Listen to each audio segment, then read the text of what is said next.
It was all my brother Steven's fault for getting me mixed in. It's hard for me to admit supernatural, but it was definitely strange and creepy. Steven is 7 years older than me, and like all little brothers, I would try to follow him everywhere. So when our parents let us go camping on our own for the first time, I was very wound up about the trip. Steven, who had just turned 18, borrowed Dad's pickup truck, and we drove 2 hours up the mountains and hiked another 3 hours in to a remote camping spot. We got up early the next morning to go exploring. There was no signal for a GPS, so we went old school and used a compass and map. A couple of hours later, the compass started acting up. No matter which direction we walked, it kept pointing towards east. We made the wise decision to start heading back to our campsite.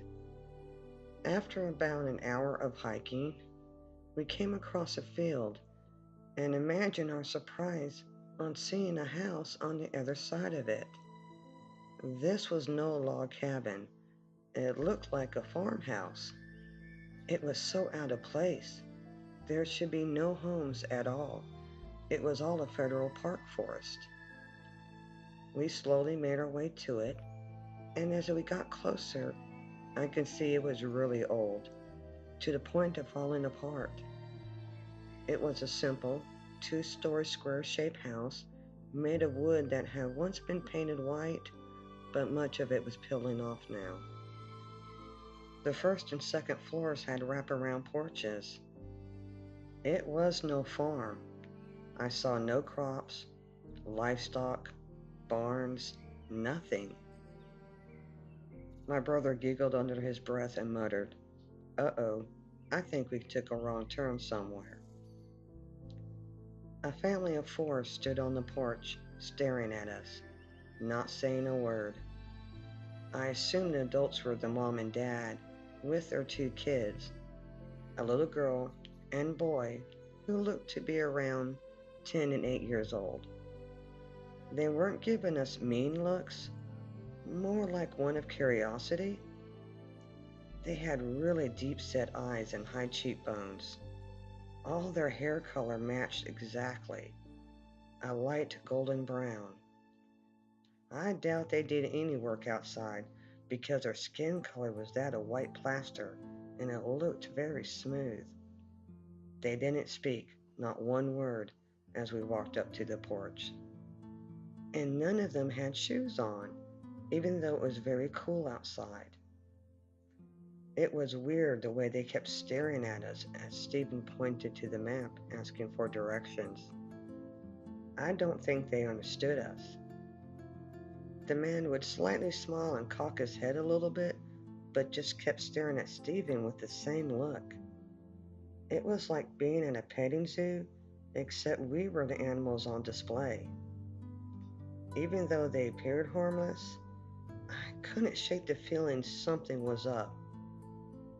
There was an uneasy knot in my stomach, and I pondered on whether we stumbled upon some weird cult. Grabbing Stephen's arm, I say, "Let's go." He pulls out of my grip and tells me these people might be able to help us. I talk low into his ear. "Don't you think all of this is a little weird?" He's like, "What's weird?" Giving him a reality punch on the arm, I say anxiously, "Open your eyes. This house, these people. Besides that, it's obvious not one of them can understand a word you are saying. Please, let's just go." Stephen tried talking to the man a bit longer, but finally gave up. I kept an eye on them as we started back into the woods. Thankfully, we found our way to camp without much trouble. We stayed 2 more days, and the whole time I felt like we were being watched. Let me tell you how I was very relieved when we left to go back home. Stephen did check with the ranger stations about the house up in the woods and was told there were none. He gave the ranger our information and directions to the area where we found it, and was told it would be investigated. We never heard back from them. I don't know why, but Stephen and I don't talk about it. It's almost like we are afraid to.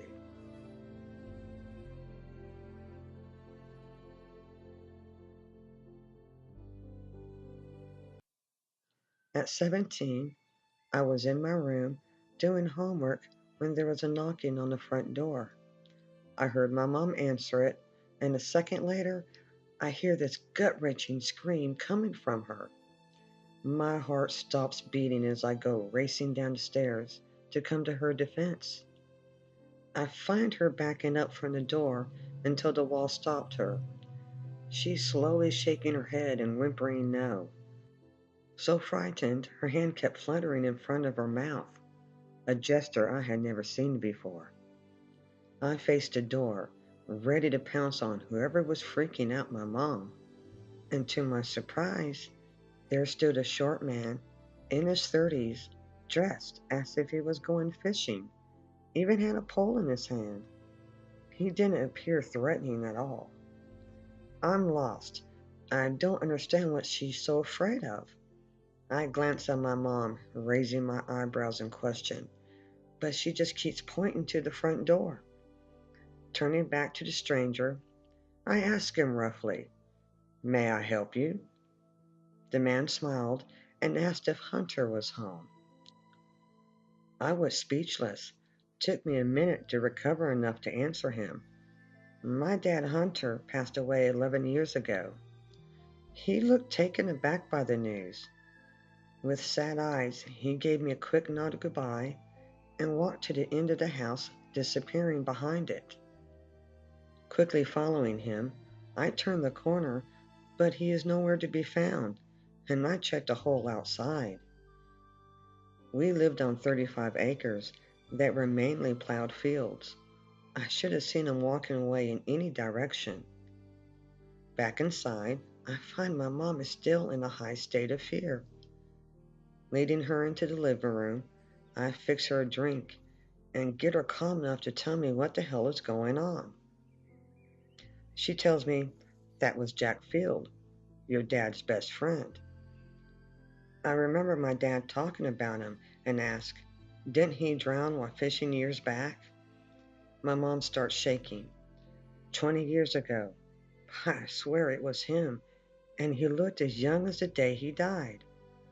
I almost didn't believe her, but she showed me his picture, leaving no doubt in my mind it was the same man that I saw. It shook her so badly, she refused to answer the door for weeks. For me, it was hard to imagine the man I saw was a ghost. He looked so real.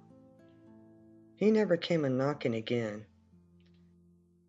Years later, my brother and I were helping our mom by replacing the floor in the upstairs spare bedroom. Some of the floorboards had come loose. To our surprise, lining the floor joints were old liquor bottles, all of them empty. Must have been over 30. If I remember correctly, they were bottles of Seagram's and old Fitzgerald whiskey. Yuck. Mom was none too happy over our treasure find. Said she knew my dad and Jack were drinking in the office, but she could never find any evidence. It was because he was hiding them in the floor. Clever dad.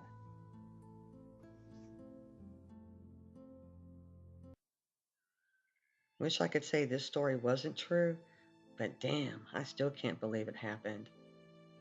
I've been an amateur ghost hunter for years and would find places for myself and friends to investigate. 15 years ago, while hiking around Natural Bridge, Virginia, I came across the remains of an old small church. All that was really left of it were a few boards and a rock foundation, but it had a cemetery behind it that was pretty large. It seemed to go on as I made my way through the maze of trees. It was the perfect place for a ghost hunt. No one would see us. So I gathered my posse and packed our equipment, which included just basic cameras and audio recorders. We parked and walked a mile or so to the site in the pitch dark. It's always more fun at night. After goofing off a bit, we walked our separate ways around the graveyard. Towards the very back, there was a strong odor of mildew. I excused it as an old graveyard smell from decaying leaves and such. I was taking pictures of the older tombstones when I heard a loud banging. It sounded like someone beating a tree. For the life of me, I couldn't figure out what was making the noise. What made it odd was when I backed off away from the area, the banging stopped. When I stepped back in, it started up again. Deciding to play it on the safe side, I tell my friends not to enter this part of the graveyard. I have, over the years, run across people living in the woods that you don't want to mess with. A couple of hours later, when we decided to leave, I just had to go and check out that noise one more time. There is safety in numbers, so with my brave set of friends beside me, we made our way to the very back of the graveyard. The banging began as soon as we entered the area. My friends were just as baffled as I was. With my flashlight, I pointed into the spot where the noise came from and turned it on. There in a beam stood a huge humanoid creature. It stood over 6 feet and was totally covered in a dark reddish-brown hair. In its hands was a large branch, and it was banging it on the side of the tree. It stopped swinging, and turning its head, the eyes glinted yellow as it narrowed its gaze at us. It was Chewbacca's double, but without much of a neck. Its head kind of sat on its shoulders, giving the impression of a football player wearing shoulder pads. I can't express enough how big this thing was.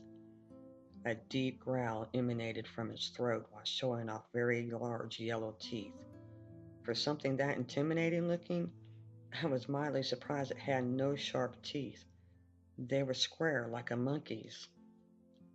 Imagine running into a pissed off grizzly bear. It was the same. The way it was looking at us, oh yeah, it was pissed. And I'm thinking, why is this happening to me? I go looking for ghosts and find Bigfoot? Somebody up there must be laughing at me. My guess was, the way the thing was reacting, I say we were trespassing. Believe it or not, as I am processing all this information, only seconds had gone by. My friends gave squeaks of terror and take off running at full speed through the woods towards the car, leaving my ass behind. Making a mental note that I need new friends, it dawns on me that I need a plan. Just can't stand here. Well, I can tell you I didn't trust that thing one little bit. No way was I turning my back on it. I put up my hand, saying in a calm, gentle voice, "Whoa, boy, not here looking for you, just ghosts," and slowly back up. Had to be careful because I didn't want to trip over a tombstone. Glancing behind me, I could see flashlight beams bouncing in all directions as my friends ran. Finally, out of the graveyard, I hightail it out of there. Running to the car, I try to open the door, but it's locked. I yell at them to unlock it and let me in. In their panic, each one was trying to unlock it at the same time, yet somehow kept locking it again. Here I was outside, exposed. Hanging my head down and taking a deep breath, I yelled for Denise to unlock the door only, and she somehow managed to accomplish this simple task. We sped out of there, heading back to the cabin that we rented in the woods. Needless to say, none of us slept that night. Each little noise outside had us thinking it was Bigfoot. So yes, we huddled together like scared little kids waiting for daylight. We check out the next morning and stop at a little store for some coffee, and there on the counter were brochures advertising hikes in the woods in the off chance of sighting a Bigfoot. What? When did a big hairy guy make an appearance in a Virginia forest? I thought they hung out in California. It would be years later that I learned they do hit trees with branches if you get too close. I learned a valuable lesson. Go the opposite way if I ever hear the banging again. blows my mind, people who deliberately go out looking for one and have no protection. I think twice. This thing was an animal.